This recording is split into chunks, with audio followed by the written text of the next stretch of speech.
qanday nafsi och odamlar ekan. Qanday? Gulchalisi yaxshimi, yonimda yaltiraq yaxshimi?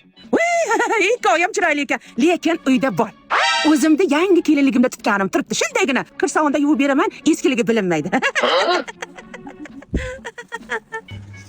Xudo xola, endi shu duhilardan bir 3-4 ta olmasak hech ham bo'lmaydi. Ming bor uzr so'rayman. Meni atirga allergiyam bor. Duhi sizga emas, kelinga.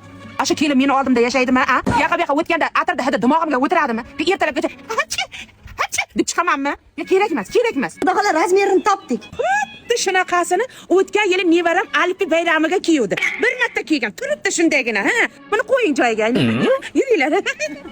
Ha, Xudo xola. Ha, hech bo'lmasa boyagi oq tuflichani olib bering. Oq fata, oq ko'ylak bilan kiyish kerak-ku. Oq fata kiymaydi. Meni kelinim oq fata kiymaydi, ha? Milliy kiyinadi. Hech hamda oq ko'ylak kiyadi, oq fata taqadi. Siz menga baqirmang, oq fata kiymaydi. Ya odamni qoq qildingiz-ku, bozorda qur'iga tarab yurib, hech narsa olib bermasdan. Alo, ha o'g'iltoy, bir nafsi buzuq qiz topsa o'ylang, agar voy nima ko'rsa o'shani osilib olib bering deb boshimda yedi-ku bu. Voy o'ldim. Men bunda kelin qilmayman, aylanib ketay. Ha, to'y atmen. Yo endi.